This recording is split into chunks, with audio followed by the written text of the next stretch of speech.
तब डाकई कबहू नदिया के बोलई डैनिया 16 सिंगार कई के खैला से बाटई कामे न धंधा न रोटिया से काई देला मेहनवा मुढ़ौना के डाटई रतिया की सजिया पे आवई जब सजनवा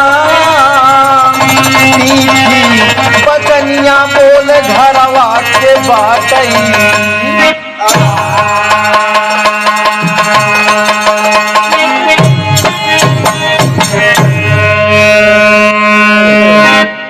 तमाम श्रोताओं के बीच में एक हास रस का बिरहा प्रस्तुत है। बाबा गाने का शीर्षक होगा भौजी के करिया नंदिया के गोर। एक कहानी भी आपको मिलेगी, एक नसीहत भी आपको मिलेगी। बाबा एकदम आप भाव विभोर हो जाएंगे। कहना है दोस्त, एक नंद भौजाई यहाँ घरे में बूढ़ी अम्मा है और दुनहक बाबू जल एकदम समय फिट चलत बा। दोनों नंद भी गर्भवती है, पतोहो गर्भवती बा। घरे में बुढ़िया के लाई दुनहक के जान ले समय भैया ऐसे नहीं आए। एक दिन एक समय में दुनहक लहान बैठ गया। क्या कहना है दोस्त?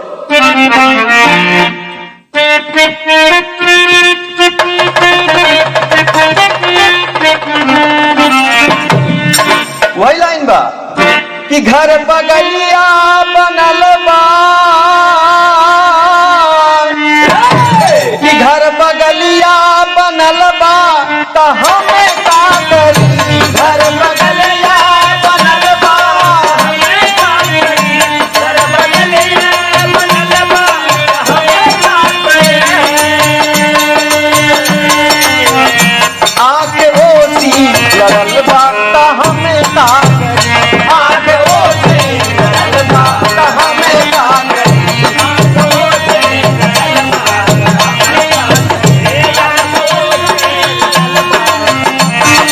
घर बगलिया बनल बा त हमें का करी, घर बगलिया बनल बा त हमें का करी, घर बगलिया बनल बा त हमें का करी। आके ओसी लड़ल बा त हमें का करी, आके ओसी लड़ल बा त हमें का करी, आके ओसी लड़ल बा त हमें का करी। लेकिन भैया इधर क्या कहना है? घर में कैसे माहौल बा लग रहा मास्टर? आज देशवा के अपने हलतिया भई, आज देशवा के अपने हलतिया भई, आज देशवा के अपने हलतिया भई। कहूँ बेटवा पतिया डाहई पतिया भई, कहूँ बेटवा पतिया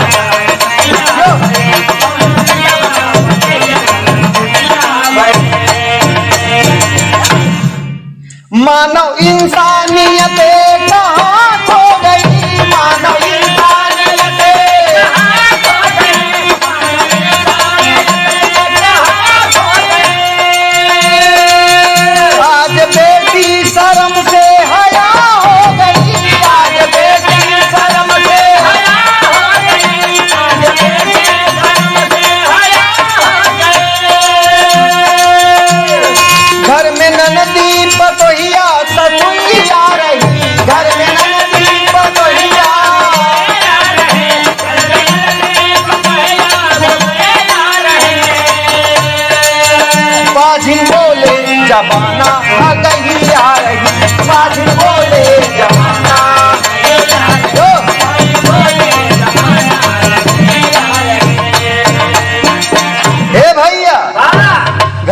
सास हुआ है, ओकर बिटिया है, पतोह बा, लेकिन भगवान कृपा देखा नाय होती बा। समाज संसार के लोग आज सब बाजिन कहता है, बिटिया कहता, पतोहियो कहता है। बूढ़ा माई गईन पुण्यवासी नहाई के आई, भगवान दया कई देहन, एक कई समय एक कई दिन भैया दुल्हा का लहान बैठ गए, बिटिया का पतोहिया का। हे भैया इधर का होत बा? अब बाबूजी जब बूढ़ा देखिन कि हमरे पतोहिया के समय आई गवा, ले जाए घर में कई दिन भैया, उधर लड़का पैदा हो गवा। बूढ़ा खुशी हो गई कि भगवान के कृपा से इतना दिन बाद हमरे घरे में खुशहाली आई गई। ए भैया बूढ़ा चली गई गांव में, अब कुछ देर बाद देखत यहाँ नंदिया कहती है भौजी, ए भौजी कहन का भा? भौजी समझ गई बिट्टा तोहरो दिन करीब बा।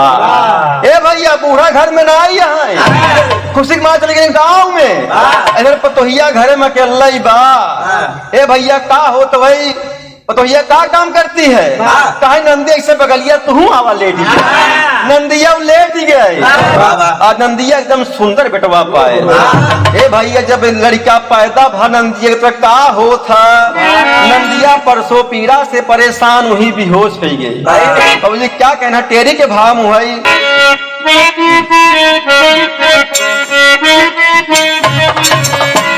अरे कई गई पतोहिया हेरा मेरी कई गई।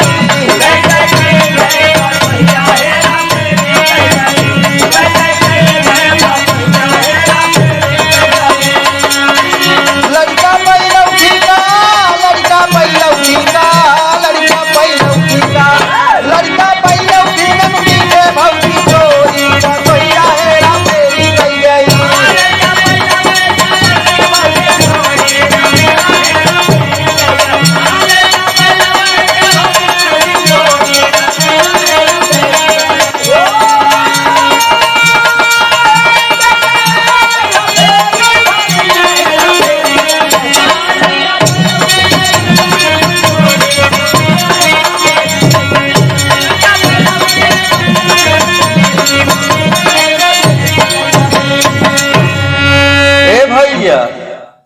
भौजाई बिचारत बा, भौजाई के भैया देखा आज मन में पाप बस गया बा।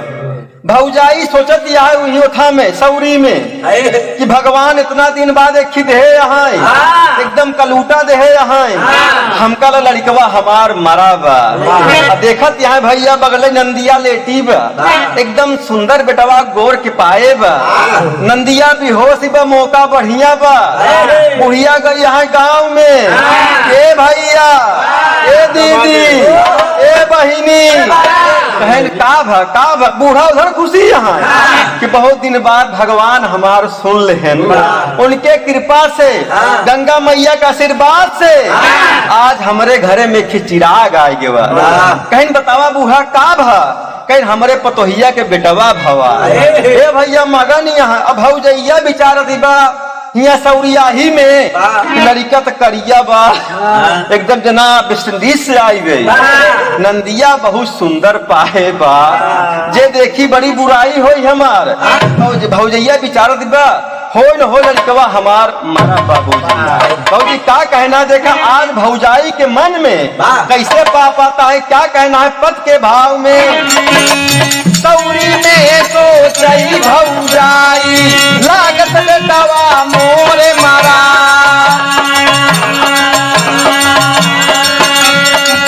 नंदी पैली गदेलवा सुंदर भौजी के अखिया पे चढ़ा।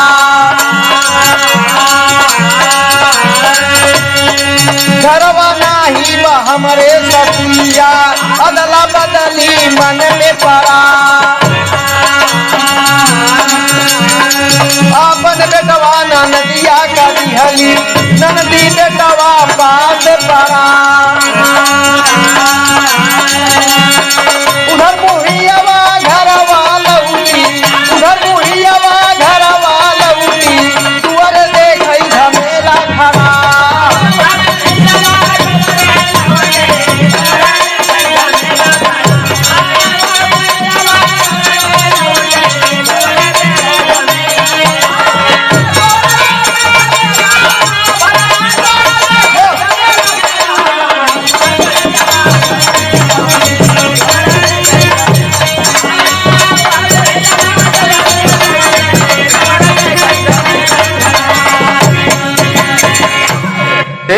भैया बड़ा बढ़िया मौका भौजाई लहाइस बूढ़ा माई घरे में नहीं ने तो पतोहिया के मन में ये बात आई गवा लड़का अपन उठा के करियवा का लेटाए दे नंदिया के पास और नंदिया का सुंदर बेटवा लेटाए ले अपने पास उधर भैया बूढ़ी माई अपन लेहे टोली टमेली चली आवत यहाँ गावत की नाचत की का कहत यहाँ ये भैया कहीं कि घरवा बाजै सहानैया मैं दौड़ी चली आऊंगे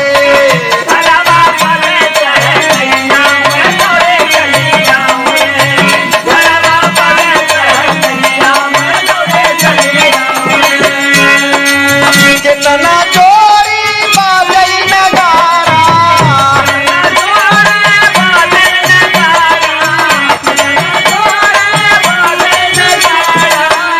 कितना जोड़ी सहानैया मैं दौड़ी चली आऊंगे घरवा बाजै सहानैया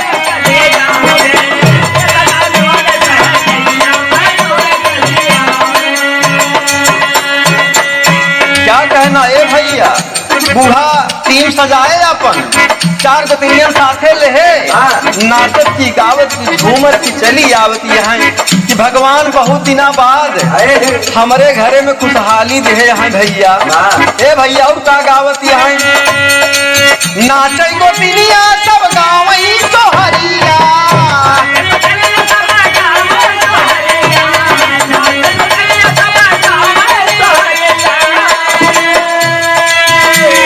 भौजी मगन भैली ननदी दुखरिया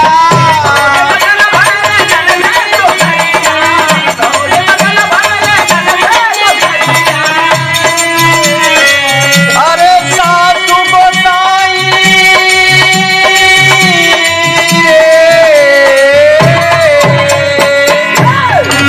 सासू गोसाई ले बलैया मैं दौड़ी चली आऊंगे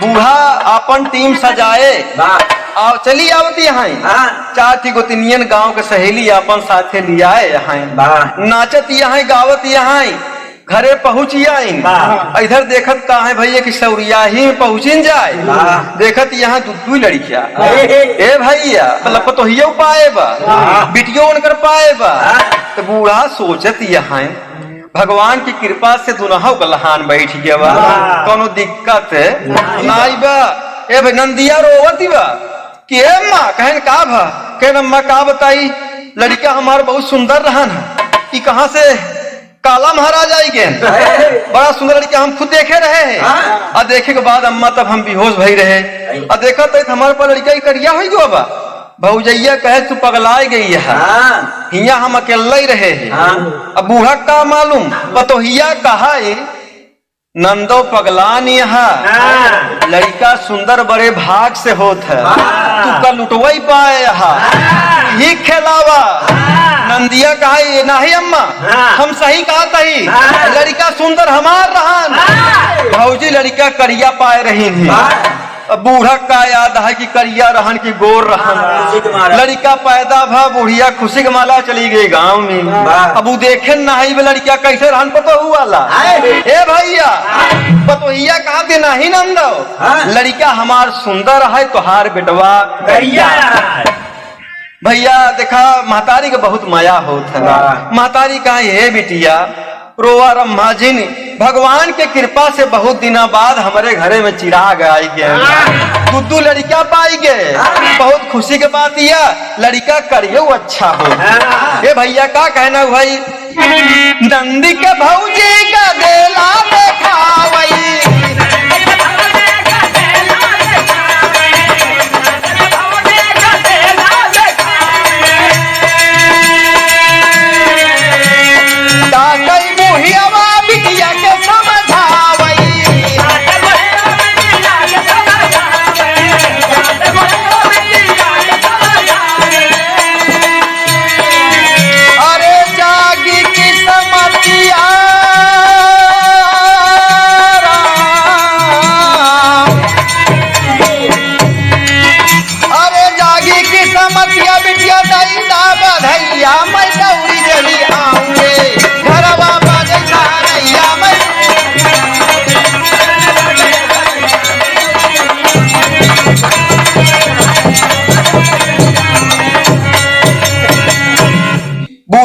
आई के बिटिया के समझावत यहाँ कि बिटिया ना रोवा ना रम्हा। लड़का करियो बहुत बढ़िया होती। देखा था करिया रहन कृष्ण गेल आज प्लेयर है अंतरराष्ट्रीय हो विस्फोटक बल्लेबा। लड़का अच्छा होती बिटिया का भेद धू IPL में कुछ दिनों बाद चैंपियन खुद ही हो जाए। ए भैया पूरा समझाए दिन लेकिन देखा नंदी के बात बर्दाश्त नाई होती कि बतावा भौजी के बेटवा कैसे हम खिलावी। रिश्ता सब उल्टा पुल्टा हो जाए एकर हम फुआ लागी कि हमका माई कही। तो यही विचारत यहाँ भैया गांव में निकल गए एक ही चौबे चौधरी रहन कहन बाबा कहन का कहन देखा तोरे गांव के बिटिया बहन है कहन का भा कहन हमें लड़का पैदा भवा लड़का मेरे भौजी को पैदा भवा लड़का भौजी हमार करिया पाए लड़का हमार गोर रहन। अब भौजी मौका पाए लड़का बदल लेन तो चौबे चौधरी कहन ए बिटिया तू परेशान जिन वहाँ फालतू सौरिया में के रहन कहन हम रहे हमार भौजी रहन कह तीसरा आदमी वहाँ पे कोई नहीं है। एक काम करो तू अपने पिया का बुला ले आई अपन देखी तो लड़का करिया तो लड़का गोर। ए भैया पढ़ी लिखी ना आई लड़का गाँव बुलाई ले से कह मुन्ना हिया आवे की चिट्ठी लिख दे। लड़का लिखत है श्री गरसाय नमः और का लिखत भैया यही कहना है अरे लिखल गोरी चिट्ठिया भैया उनका नाम रहा रामलाल परदेसी बम्बई में मिल में ड्यूटी करते रहे भैया चिट्ठी लिखा दबा इधर से का लिखा दबा चिट्ठी में वही तर्जबा अरे लिखल गोरी चिट्ठिया अरे पिया परदेश हो लिखल गोरी चिट्ठिया।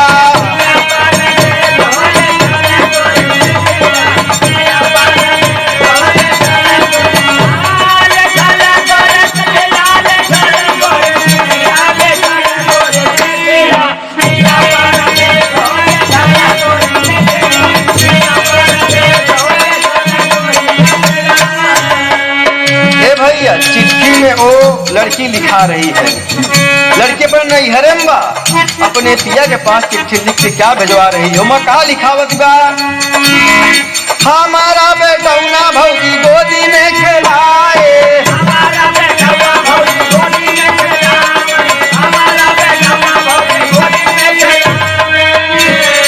भैया चाल चिट्ठी में लिखावत बा के पिया परदेसी हमार लड़का भवा एकदम सुंदर से जैसे ऋषभ पंत हैं अब भौजी हमार पैर है किस गेल लड़का उल्टा फुल्टा कह दे बा हमार लड़का वो खिलावत बा आपन लड़का हमका थमाए बा का लिखावत बा ए भैया हमारा बेटौना भौजी गोदी में खिलाए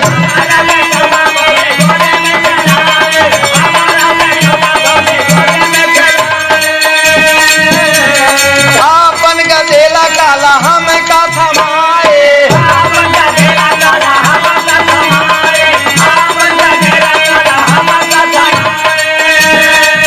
हे मोरे दुल्हा हे मोरे राजा जल्दी आवा बहुत कलेश बा का कहत बा अरे आवा मोरे दुल्हा आवा मोरे दुल्हा हिया में बहुत कलेश हो लिखल गोरी हिया हिया मारा दे हो लिखल गोरी हिया।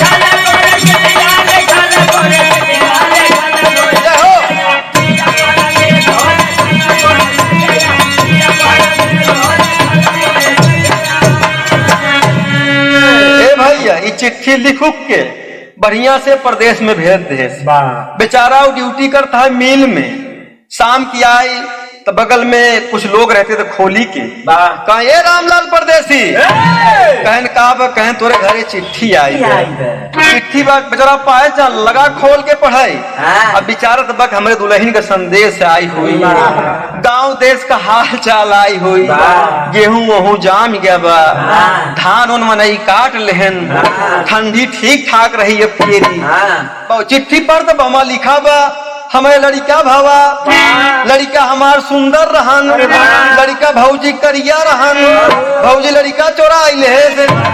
तो रामलाल लगा बेचारे ये का आलतू फालतू लिखा है यार। मैं सोचे बढ़िया बढ़िया बात लिखा हो, ऊख ऊख मनई तोड़त हैं, सियार उआर चिल्लात हैं, खेत उन बिगवा आवत हैं, ये सब उल्टा पुल्टा लड़का उड़का कैसे करिए सफेद है बाबा। ए भैया रामलाल कहे का यार कहन चिट्ठी को दिक्कत बका भैया, तो दोस्ते यार रहन बगली में कह ना भैया सब कुछ ठीक है, हमार दुल्हन लिखत है हम लड़का हमारे भावा, भौजी लड़का हमारा उल्टा पुल्टा बदली कई ले बा। कहन मतलब कहनु कहा लड़का हमार सुंदर रहा, भौजी लड़का हमार करिया पाए रहीन, करियवा भौजी हमका थमा यहाँ, गोरका हमार अपना खिलावत यहाँ। तो ओकर साथी यार कहन का बे रामलाल ये बताओ और लड़का के मजाक बे ये लड़को कहूँ अदला बदली होता कहन, लेकिन यार हेमा यही लिखा बा। कहन एक काम कर रामलाल, तू निकल जा घरे और जा अपन समझा लड़का सफेद लड़का तोहार गोर बा, दुल्हन लिखे बा कुछ न कुछ बात पक्का है। ए भैया ये रामलाल परदेसी लगा दिया मिल में छुट्टी, ये बीड़ी बम्बैया वाली पियत की रही आई दिया तर्जु है बा। अरे सिरवा पे ढाईले गोरी, अरे बात कई डेलरिया, चुनेला रोज महुआ, अरे वही जेठ दोपहरिया, चुनेला रोज महुआ।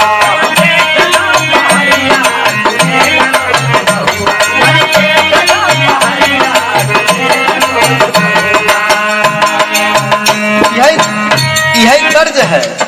भाव में क्या कहना है भैया, रामलाल परदेसी बैग टांगे चलावत है बाबूजी, तो गांव देश में लोगों से भेंट भई, तो गांव के मनई से का कहता है, ए परदेसी ऐसा ना हुआ ऐसा ना हुआ।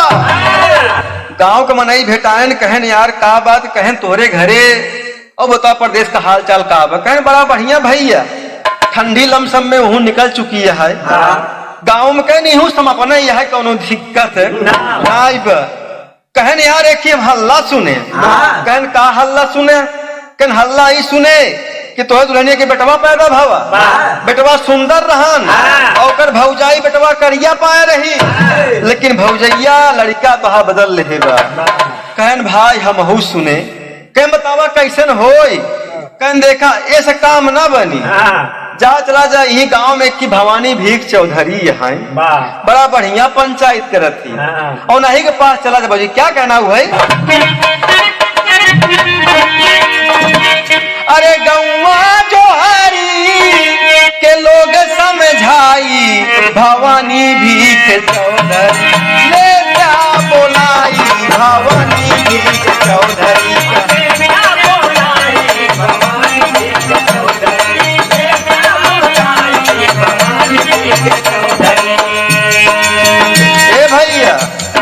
रामलाल के कहा घरे जाए के रास्ता उन्हीं से नाप देन भैया भवानी भीख की तरफ। क्या कहना है, बापे अभाग चला खोजई दौड़िया, बापे अभाग चला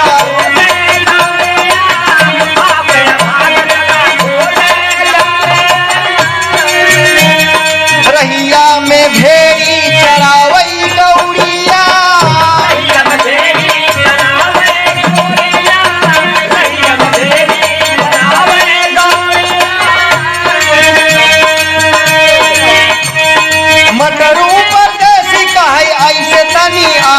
भवानी भीख चौधरी ले जा बोलाई, भवानी भीख चौधरी का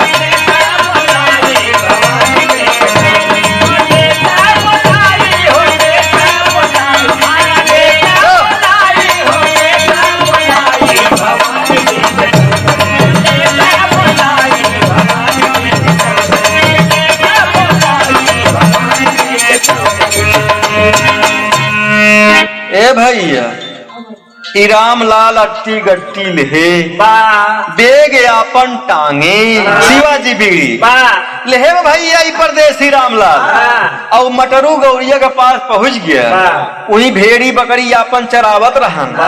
का ये रामलाल ऐसे ना आया ऐसे ना आया, राम लाल चला गए कहनी मटरू खौरिया कि दोपहरिया में काहे हमका बुलावा तो भाई पहुंच के बाबूजी पास पहुंचता है तो कहे परदेसी और बतावा का हाल बा कहन बढ़िया है कह पहले बीड़ी पियावा बम्बई वाली शिवाजी भैया निकाल दहन बीड़ी कि लगा मटरुआ पिए एक बीड़ी पी ले के बा कुछ बोलता ही ना आई जब एक बीड़ी फिर पी ले कहा था रामलाल भाई कहन भाई खियोर चलावा कहन बड़ा अजीब इंसान है यार तू एक बीड़ी पी ले गया बोलता ही नहीं रहा कहन भाई साहब जान लग का बताई तो जान लग गाजा नहीं मिलत ना नशा नहीं जाते जान ल भाई साहब दोपहर हम जाने से एकदम परेशान है कहने खिचला बताई भैया खियोर जलाई देन कहन बतावा कैसे हेमूर कहन का बताई भाई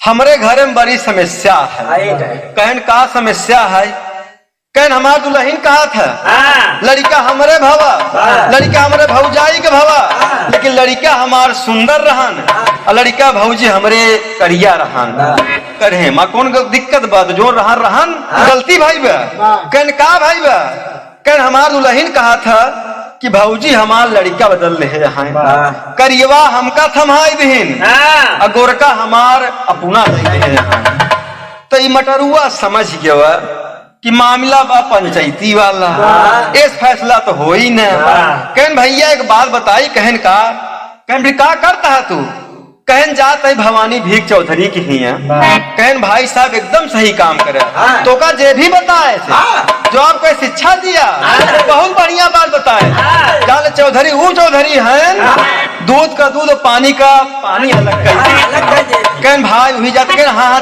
जा एक काम करा बिड़िया भाई साहब दे जा ए भैया थमा दिया रामलाल ला ही पिया कहन जा घरे हो ही ए भैया चला गए रामलाल घरे पहुंचाता है तो का देखता है उनकर बिटिया एकदम सयान है बाबूजी रामलाल देखता है मेरे बिट्टी के बिया भाबा मांग में सेनुर लगावा बिटिया द्वार बहारती है भैया रामलाल का पूछता है ये बिट्टी बतावा दादा कहाँ गए बिटिया लगी मुंह बिचकावे लगी मुंह बिरावे हुई और जी का कहना है कर्जबा आज बिटिया बताओ अपने दादा के विषय में रामलाल भैया सुना तो का बताई कहन का भा कहा दादा के हमारे अरे राम दादा के हमारे तनिका सूझे ना डगरिया दादा के हमारे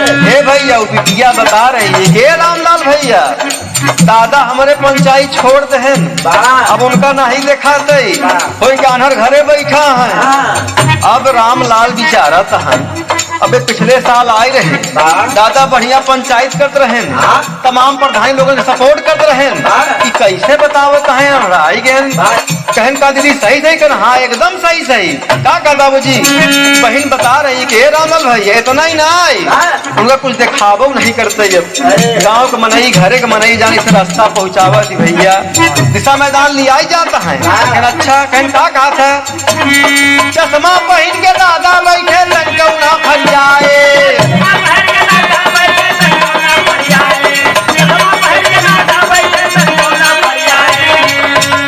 दुल्हा कैसे करे नौकरिया ससुरा मोर गरिया ए बुढ़िया मारे मोहे तनवा दादा के हमारे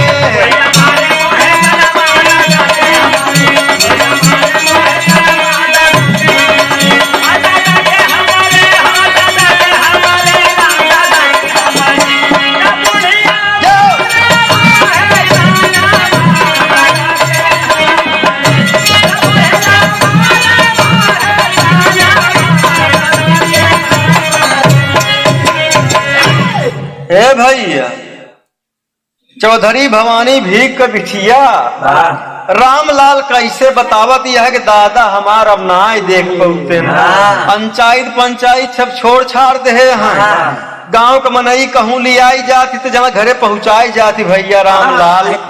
कहन तब रामलाल लगा सोचे जब भवानी भी का अनहरई हो गया है तो का करी पंचायत। ए भैया आगे रही आई दे रामलाल।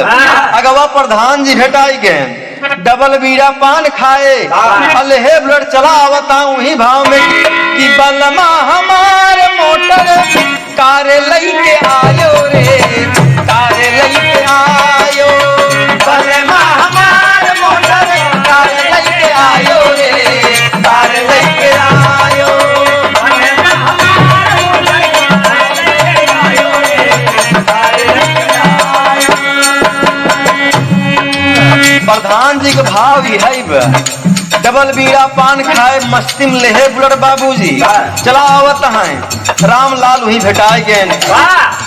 रामलाल कहता है प्रधान जी राम राम राम राम राम कहन भैया रामलाल राम राम आवा ऐसे आई आवा का हाल बा भैया कब आया परदेश से।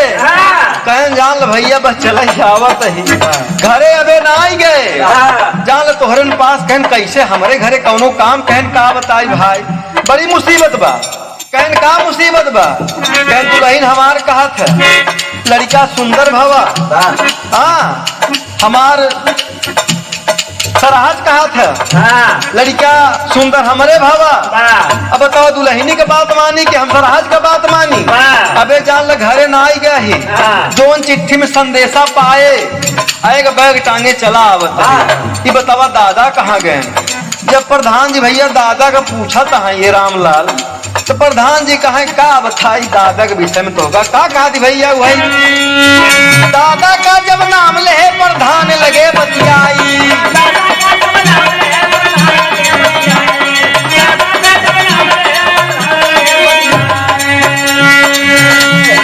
पागल हो के दादा मरले पे रही देखी आई बरखी बाय अगले महीना वहां दादा के हमारे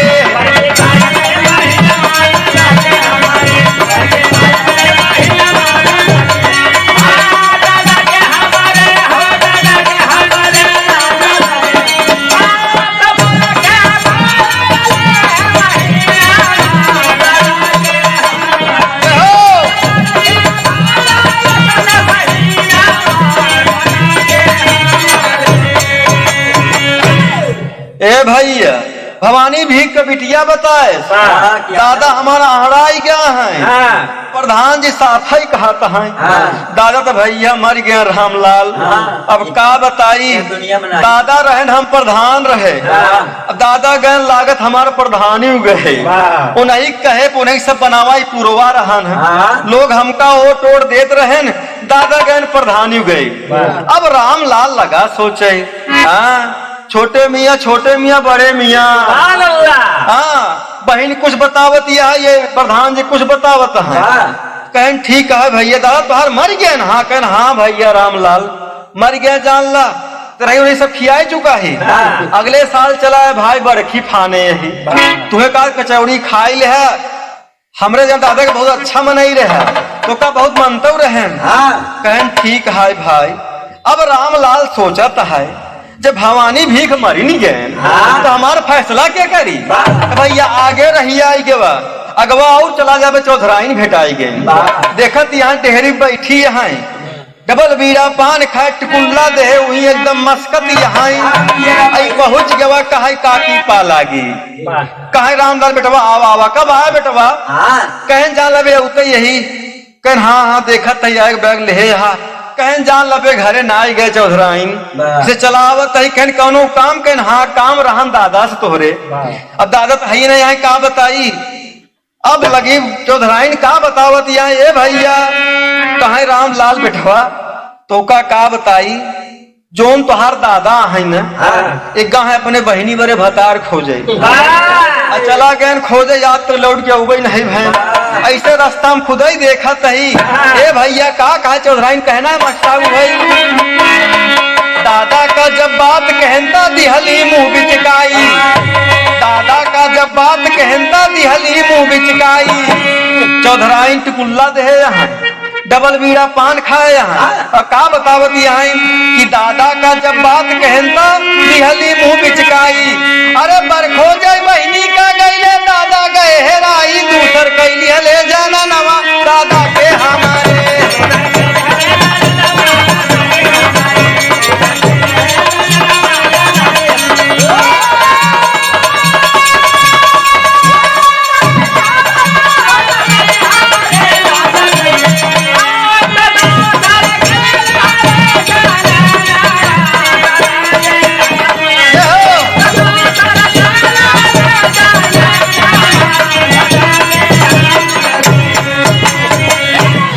ए भैया रामलाल लगा सोचे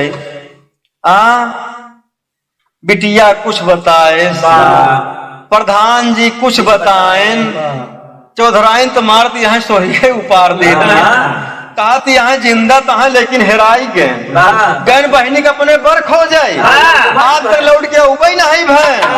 रामलाल कहे ठीक चौधराइन चलते ही घरे, जब दादा है ना का करी भाई चलते घरे जैसे होई देखा जाए। ए भैया चला आए वही मटरू गरेरिया रास्ता में भेटाई गवा। रामलाल एकदम पसीना पोछत की गर्मी के महीना बा उलझन में चला आवत है बोलाए ए रामलाल ऐसे ना वा ऐसे ना वा। समझ गया रामलाल सर पक्का बीड़ी मांगी। ए भैया चला कहन का भा चौधरी मिलेन कहन का बताई यार नहा कौ गए कहन का भा कहन बिटिया कुछ बताए, प्रधान जी कुछ बताए, चौधराइन कुछ बताए। कह जब पूछे उनके बिटिया से कहा गए तुहार दादा तो कहा भैया रामलाल का बताई दादा हमारा हड़ाई गया है तो कुछ दिखावा ही नहीं करते। कहना अच्छा ई भैया मटरू गरेरिया खाड़ हन जान ल भाई साहब एक कदम पीछे हट गया। कहन प्रधान जी का कहन प्रधान जी बताए रामलाल भैया का बताई दादा तो हमार मर गए रही रही कई जाए यही अगले साल बरखी फाने यही तू चला आया भैया ये और खसक गवा। कहन और बतावा कहन चौधरा नो मिली रहे का बताई कि जब उनसे पूछे बतावा दादा का हाल बा तो कहा यहाँ तुहार दादा गए अपने बहनी के भैया बर खो जाए बरे हेराई गए आत लौट के उबई ना आई भैन ए भैया मटरू गौरिया जाल लंबा लंबा वही आम के पेड़ के नीचे वही जरी पर लेट गवा लेकिन मिर्गी उर्गी आवत यहाँ। रामलाल कहन कब मटरुआ उठ बे उठ सारे जान ला बड़ी बदनामी हुई सारे हथियारी जान ला। ए भैया अब ये विचारत बा कि अरे बाप हमार फैसला बे हो ही नहीं पाए मटरुआ सार बिना मतलब ही मरत बा। ए भैया लगा उठा उड़ बे उड़ बोल बे बोल।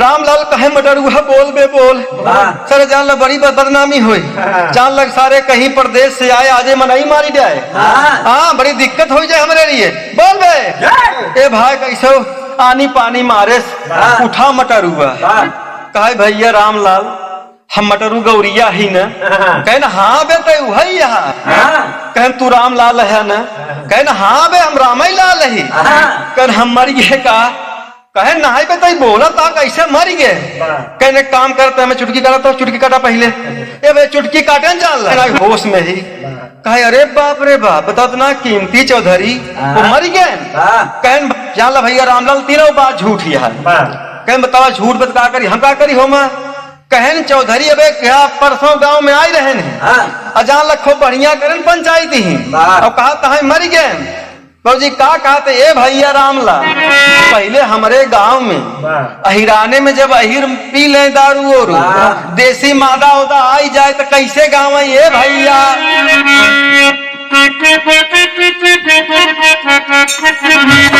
कतर कतर कौआ बोले का सही सोपारी राम जी का बागिया सिया का फूलवारी तोर तोरे में मुआ पठावे ससुरारी तोर तोरे में मुआ पठावे ससुरारी खाई बिटिया को वही महतारी।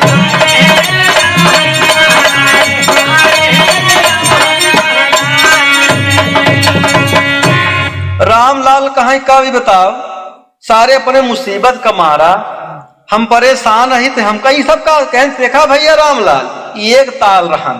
दूसरा जब तनिक और चढ़ जाए तब का कहा ये भैया लैल हिल सुरी झपकल हिल पानी, लैल हिल सुरी झपकल हिल पानी, हुआरी भैंसिया कसान हिल पानी, एक शेर दूधवा सवाऊ शेर पानी, गाय के बजरिया में बेचे मन मानी, एक शेर दूधवा सवाऊ शेर पानी, गाय के बजरिया में बेचे मन मानी।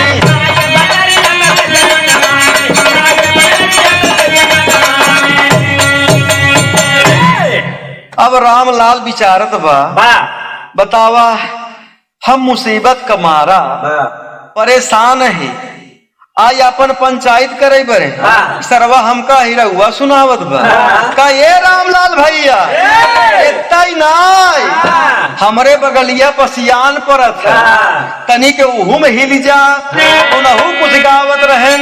डरुआ का कहत बा के भैया रामलाल देखा पासी भाई कैसे हमार गावत रहन का कहत है पारा लड़ी के पायल मोर गिरी गई, पारा लड़ी के पायल मोर गिरी गई, बनिया भरई मई कुइयों पे गई, बनिया भरई मई कुइयों पे गई, कुइयों पे गई सागर वो में गई, कुइयों पे गई सागर वो में गई,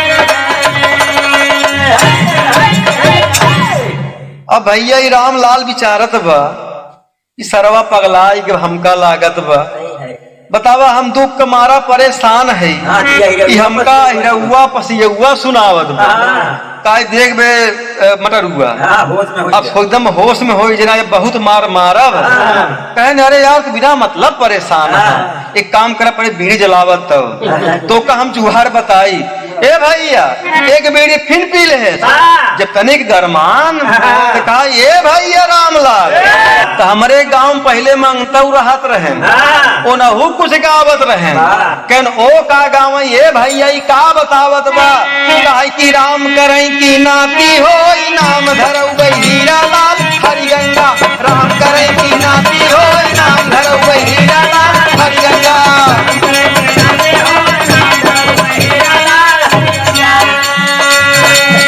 राम करे की नाती हो नाम धरऊ गई हीरा लाल हरिगंगा, कोठवा पर से गिरी बिलार गिरतई मान तोरावई लाग हरिगंगा, कोठवा पर से गिरी बिलार गिरतई मान तोरावई लाग हरिगंगा।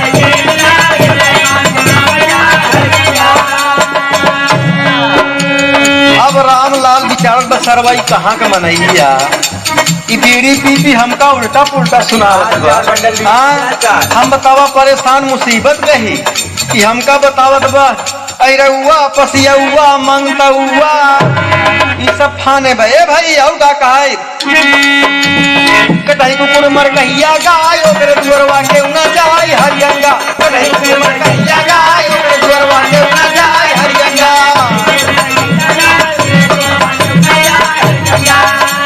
राम करे की नाती हो नाम धरो वही लाल हरियंगा, राम करे की नाती हो नाम धरो वही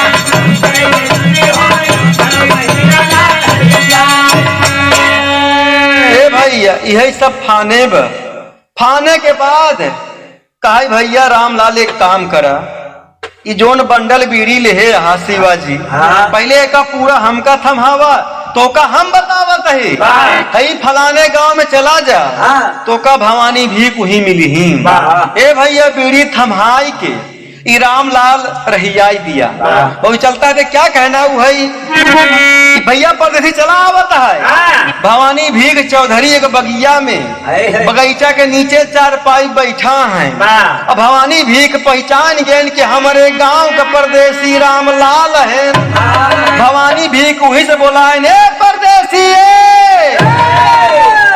तो रामलाल बड़ा चिंतन हो गया बिटिया कहे दादा अनहराई गया है। दादा हमका देखेन तबई बोलायन। प्रधान जी कहन मरी गए। चौधरी बोला है चौधराइन कहीं हेराई गए। सारी बात उल्टा पुल्टा कैसे मामला जी का कहना है भाई। अरे चौधरी बोलाए रामलाल के मुँह से काई के आवतानी बैठा बेटवा जाया तो ताई के आवतानी बैठा बेटवा।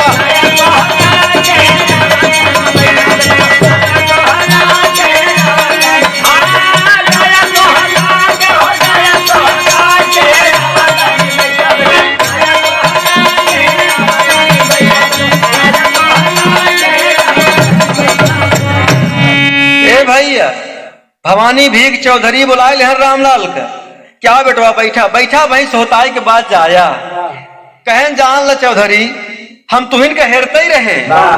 कहन यार सीधा देखा था एक बैग टांगे यहाँ तब घरे नहीं पहुंचा अबे। कहन नहीं चौधरी जान ला तोहर का हेरते ही हर पे पहुंचिया तोहरे घरे उगर है। कहन का भा भैया हमें घरे का हाल चाल सब बढ़िया बा। कहन का बताई जब तोहरे घरे पहुंचे हम लागे पूछे तोहार बिटिया द्वार बहात रहे। जब उनसे पूछे बताओ दादा कहाँ है तो बिटिया कहे भैया कहा बताई दादा हमारा हड़ाई गया है तो कुछ दिखाता ही नहीं न। ए भैया लागन चौधरी हंसाई।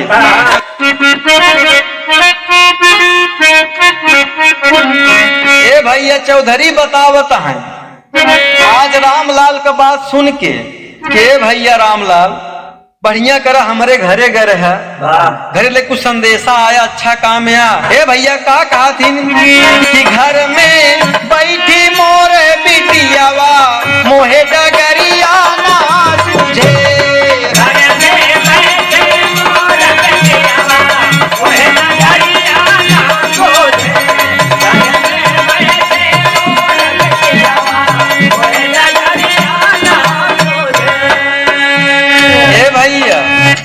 भवानी भीख चौधरी बतावत है कि रामलाल उस माँ बाप का फर्ज है अगर बिटिया का बियाह कई दे है तो बिटिया का अपने घरे भेज दे चाहिए। लेकिन जान ला हम पंचायत घूमत ही बुढ़िया हमारे घरे अकेले हो जाही जान बिटिया के भैया विदा ना करते ही बिटिया हमका अंधा कर एकदम सही बात है। ए भैया कहन ए चौधरी प्रधानो भेटान रहन। कहन जब उनसे पूछे बतावा तोहर दादा कहाँ गए तो प्रधान जी कहन दादा हमार मरी गए। हमका लागत भैया प्रधान जी गई दादा रहन उन्हें कुल पूर्वा एरिया रहन दादा गए हमार प्रधानी गई। अब भैया लगेन भवानी भीख चौधरी हंसई तो का बताई रामलाल जाल हमारे कुल 4 बेटवा है प्रधान के लेके सब सारे अलगाई गया है। सारे हमसे पैसा मांगत ही है। बताओ पैसा लिया कहाँ से बढ़ौती में हम जी का कहा दी है चौधरी कि 4 बेटवा के हे बटवारा 4 बेटवा के हे बटवारा मांगे हमसे रुपैया ना।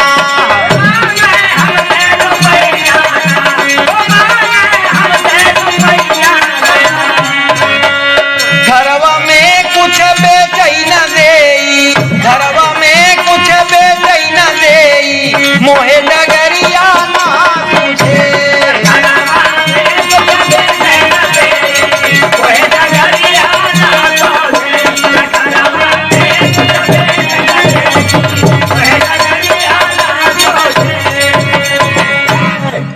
ए भैया भवानी भीख चौधरी कहन रामलाल जान ल बचवा प्रधान कलई के हमरे कुल 4 लड़का चारों जान ल भैया अलग हो गए सारे अपन खात हैं हिस्सा कोड़ी बांट दे काम भरे का तो सारे हमसे पैसा मांगत यार। बतावा बढ़ोती में कहाँ से पैसा लिया के दे हम डरता ही भाई कहूँ जमीन नाम ओम कई दे रामलाल सारे उन्होंने बेच डावे घर में जान ला 1-2 कुंटल धान उन हो जात गेहूं से हूँ सारे पहले न बेच जावत ही हम बिचारा तही कहूँ भाई बाढ़ दे पूरा जमीन सबका हिस्सा थमाए दे पूरा सारे सब न बेच डावे। कहने ए चौधरी इतना ही नाई तोहार चौधरी में भेटान रही। अरे भैया लगन चौधरी मुस्कियाए, बतावा कैसे ने है हमार प्राणी। कहन ठीक ठाक यहाँ। जब उनसे पूछे बतावा कहाँ गए दादा, तो कहन दादा गा अपने बहनी के भतार खो जाएगी, वही हेराई गैन अब तो लौट ना आई पहन। ए भैया जान ल भवानी भीग चौधरी लागन हाथ झटाका मार के बारे चौधराइन बुढ़ाई गई जान ला राम लाल कि जान ला बुढ़िया का बुढ़िया टापो ठाप पाए, जल्दी मौका ही नहीं पहुंचे। हमार दुल्हनी एकदम सही बात कही। देखा भैया कितना ज्ञान का बात मिला। बिटिया ने भी अच्छी बात बताया, बेटा वो हमारा अच्छी बात बताएं, हमार चौधराइन उन्होंने अच्छी बात बताएं। ए भैया तो कहन बताओ दादा हमार मामला एक ही है। कहन का मामला है।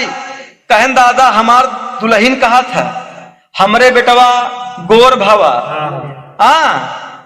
हमार दुल्हन यह कहा था हमरे भाभी बेटवा करिया भवा। भाभी हमार लड़का बदल रहे हैं। कहन का यार रामलाल तो लड़का कोनो खिलौना हो गया बयार, अदला बदली फाने। कहन नहीं दुल्हन चिट्ठी में यही लिखे रही। अजान ला चिट्ठी पढ़ के सीधा चला आवत ही अबे घरे हम ना आई गए। तो कहन मामला यही। कहन हाँ मामला यही है। कहने काम करा रामलाल कुछ पैसा कौड़ी ले रहा। अब विचारत है रामलाल विचारत है कि यार चौधरी घूसा ले थी का भाई, हमका लगा सिस्टम बदल रहे हैं, तमाम निकला है पैसा ले वाले, लगा सबका रेट बखुल गया है। ए भैया भवानी भी कन ए रामलाल घबरा जिन पैसा कुछ ले है कि नहीं। कहन हाँ दादा हो 4-5 हजार रुपया। कहन एक काम करा रास्ता में जाए 2 गाय खरीद ले है, एक गाय जोन बछवा सफेद बियान हो आ एक गाय जोन बछवा करिया बियान हो। कहन ठीक है दादा। ए भैया कहन आज नहीं काल नहीं परसों तोहार पंचायत होती है, एकदम पूरा गांव मोहल्ला इकट्ठा कैले है। कहन ठीक है भैया। ए भैया रामलाल 2 गाय खरीद ले हैं, एक गाय जो बछवा सफेद बियान बा, एक गाय जो बछवा करिया बियान बा। एक चलते बाबूजी क्या कहना है कि रही उड़ान में रहिया में 2 गाय खरीदे जेकर करिया गोर बछौना। रहिया में 2 गाय खरीदे जेकर करिया गोर बछौना। लइका के अब दूध पियावा ताजा यौरे दुहौना। पतोहिया हेरा फेरी गई। अरे सत्य की जीत हुई है समय लगा कुछ देरी। पतोहिया हेरा फेरी गई।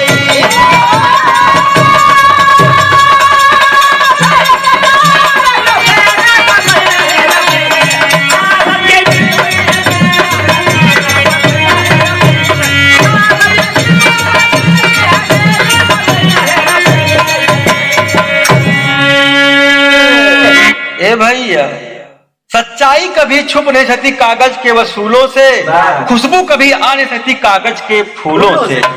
ए भैया लिया बाबूजी रामलाल अपन दोनों गाय रहियाई गवा घरे पहुंचा बुढ़िया माया थी जान ला। ए भैया दमादे के जान ला बहुत माया थी कि बच्चा सीधा ऐसे चलावत है अपने माई के पास नाई के। ए भैया ही रामलाल परदेसी आएगा बैग टांगे और दोनों हाथे गाय ले दुआरे पहुंचिया तो बूढ़ा का देखत यहाँ कि एक गाय करिया बछवा बियान एक गाय गोर बछवा बियान। भैया सरहद सामने आई कहन का हो मेहमान ई गैया का हो कहन देखा सरहद हम सोचे एक बेटवा तोहार एक बेटवा हमार आजकल गांव का मनई अहिर जान ला दूध में पानी बहुत मिलावत है। हम सोचे भाई एक कि हमार लड़का एक ही तोहार लड़का एकदम शुद्ध दूध पी कोनो दिक्कत ना होई। गाय के दूध जान भैया पतला होता उसी बुद्धि बहा रहा था, जान भैंसी के दूध मोटा होता उसी दिमाग मोट होता। आप कहूँ कहूँ देखे होगा ढेर दिमाग मोटायूगा दूध पियत पियत। ए भैया लेकिन जान ला अहिर बहुत होशियार जात होता, जान ला 100 अहिर एक बहिर बराबर है बा। ए भैया एक बार ऐसे चला आवत रहे देखी पंडित जी हमका मिलन देखी बिरहा हम गाय रहे पंडित जी वाली लबेदी जहाँ तक अहिरे के बुराई कह कर बड़ा बढ़िया भी रहा यार। जब बताए धुबियो गड़बड़ कह बहुत टाप गवैया बा। जब कहे पंडित जी के पीछे समय कोरा तो कहे सार महा बेकार गवैया बंद करेगा गाना। हमके देखा मतलब इनकर बिटिया रास लीला इनका बिटिया राम लीला का कही अब इनका जाय दे भैया। ई रामलाल घरे पहुंचा और समय आई गया पंचायती वाला तो का देखा था तमाम चौधरी अपन टोली टमेला ले है साथी यार द्वारे पहुंच गया है भैया। कुर्सी लगी बस सब बैठ गए बगिया मुही। बाबूजी अब कहा दिए रामलाल हमें कहीं जाना है पंचायत में, फटाफट अपन फैसला सुना हम चली अपने घरे द्वारे। ए भैया चौधरी सामने आए बैठ गए पूरा पंच बैठा बा। बाबूजी पूरी बात आज बिटिया बतावत यह पतोहियो बतावत यह बिटिया कहा बाबा हम तोहरे गांव का है, आप सबका बिटिया बहन है, हमका पाला पोसा वहां लायक बनाया, हम सही सही बतावत है। लड़का हमार सुंदर रहन हम अपने आंखी से देखे है। ओकरे बाद हमको देर बाद बेहोश हो गई। भौजी लड़का हम नहीं देखे रहे, आज हमारे होश आवत है देखा थे लड़का हमार करिया। भौजी लड़का हमारे सुंदर बा, हमार लड़का हमका दिवाई दे। ए भैया भवानी भीख चौधरी बात समझ गए कि बात समझ गए भैया नहीं सारा कलामात ही पतोहिया करे। पतोहिया आई कहीं ए बिटिया तू आन के गांव देश से आई है, हमारे गांव का मान सम्मान है, हमसे सही सही बतावा तुहार लड़का करिया रहा तुहार लड़का पतोहिया कहे चौधरी बहुत पंचायत करे होबा, हम झूठ ना बोला बाबा, बेटवा हमार सुंदर रहा दुनाहो भैया। तब समझ गए चौधरी भवानी भीख कि पतोहिया लागत झोला मोला करे बा। तो 5 जने और के नहीं यार हमका लग बिटिया उल्टा पुल्टा फाने बा, बेचारा थोड़ी लड़किया हमार सकल में अच्छा ही नहीं करती बा, कहूँ ले गए ससुरारी मन कहीं न बाप का परब न महतारी के परब। ए भैया बाबूजी का हो तो भाई चौधरी कहा एक काम करा रामलाल बहरवा तू ठीक से बछवा जी आया यार, कहन बछवा ना आटे ई गाय आटे कह अच्छा कहन तू लागत के हाँ तू ना लागत ही कहन का बियान यहाँ कहन एक सफेद बछवा एक ही करिया बछवा कहन बहुत टाप है। बाबूजी का कहना भाई अरे चौधरी जी बोले पंचन के समझाई के काहे बड़े बैठा द्वारे पंचन के बोलाई के काहे बड़े बैठा द्वारे।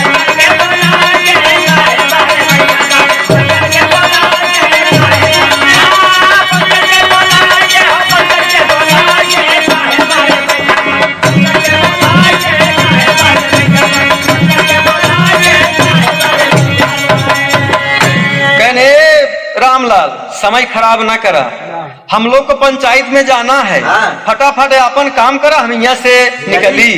कहन बतावा का करी चौधरी कहन जा दुनाहो गाय का दूध दुह के लिया तो पंच बिचारा ताए बतावा चौधरी आई यहाँ फैसला करावे कि यहाँ दूध दुहावे बैठा है। कहन लागत आज का हिराने में गाय कम लागत थी चौधरी यहाँ दुहाव शुरू कर दे हैं। ए भाई क्या कहन पहले बतिया समझा दूध दुह के लिया हम बतावत है। ए भैया रामलाल गवा दूध दूह के लिया दुनाहो गाय का, अब ओका ही नहीं मालूम है कौन करिएगा कौन सफेदकी वाला वही रख दिया। बाबू चौधरी का कहा थी ए भैया चौधरी भवानी भीख हाथ में उठाई लेन ए पंचाऊ यू गाय का दूध है जोन गाय सफेद बछवा बियान बा। अब रामलाल कहे चौधरी तू तो यार देखबे नहीं भैया कहन भाई खोपड़ी ऐसे नहीं पकी बे ये अनुभव पक गई बे कहन जान ला ई और ये जोन दूध है आटई वो गाय कहे जोन गाय करिया बछवा बियान बे। अब तो ये लगा वो हिले हुए अंदर से लागत चौधरी दिमाग करो लगायन भाई।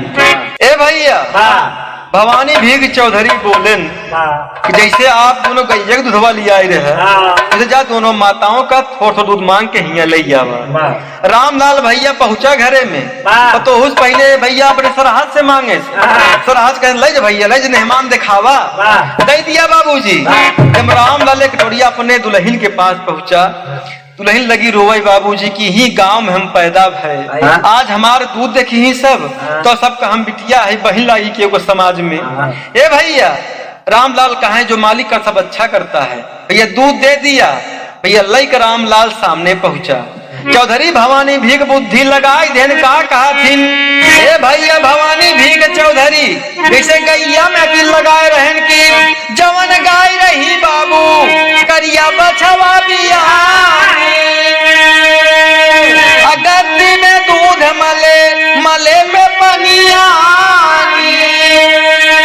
ए भैया की प्रमाण मिला जोन गाय करिया बछवा बियान रही, जब भवानी भीग चौधरी दूध लई के भैया ओका नाप दिए तौल दिया गद्दी मल देहन तमन के भैया इसे पनियाई गवा। भवानी भीग चौधरी कहने हे पंचौ ए वही गाय का दूध रहन ई जोन गाय करिया बछवा बियान बा, आई ऊ गाय का दूध है जोन गाय सफेद बछवा बियान बा। भैया मात्रा बराबर बा, मले के बाद दूध भैया तनी के पनियाई के बा। ई परमार मिला जोन महतारी से और जोन गाय से करिया बछवा पैदा भ रही मले के बाद दूध हल्का पनियाई जाई, और जोन बाबूजी सफेद बा एकदम क्लियर रही। ए भैया का भवा वैसे भैया दूध का नंबर लग गवा। भवानी भीग चौधरी दूध उठाई लेहन कहीं सुना ए पंचौ जान ला उस माँ का दूध है जौने महतारी कोखी से लड़का सुंदर पैदा भवा बा, जान ला वो महतारी का दूध है जौने महतारी कोखी से बेटवा करिया पैदा भवा। ए भैया पतोहिया का बोले के आन बोल गई आन कहे चौधरी दूधवा हमारे नंदिया कया, कहा ये पतोहिया बेटौनो तोहरे नंदिया के दुठिन पतो तो बेटवा करिया रहन उल्टा पुल्टा करे कहें चौधरी वैसे हम मजाक करे रहे, का ओकर बेटवा लई लेते हम ही बरे करे रहे, हम जाना ही बरे कि नंदिया हमार भैया हम सब साथे है, लड़का खिलावत है खूनत है मीजत है सेवा करता है, अपने घरे जाए के बाद ई लड़कवा पाल पाई कि ना पाल पाई। और कौनो बात का ये नंदी हा लड़का अपन थमावा क्या कहना हुआ है छंद के भाव में, अपने अपन गदेला पैली खुशी भैली दोनों मुलनार, दिन धर्म में सच्चाई जीती झूठ बुराई गई ले हार। स्वामी गीतानंद संत कहे, स्वामी गीतानंद संत कहे कई के कविवर राम आधार।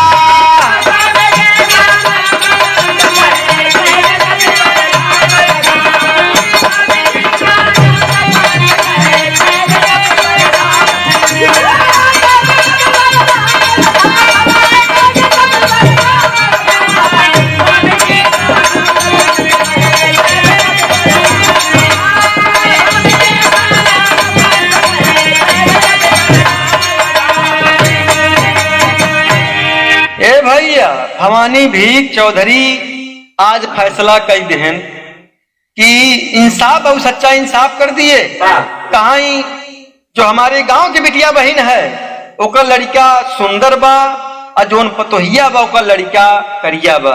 ए भैया दुनहु अपन अपन गदेला पाई गई, पतो अपन बेटवा पाई गई नंदिया आपन बेटवा पाई गई। बाबू जी क्या कहना है तो चर्चा बढ़ी जाने संसार कही गए कविवर राम आधार, पतोहिया हेरा फेरी गई। अरे गवैया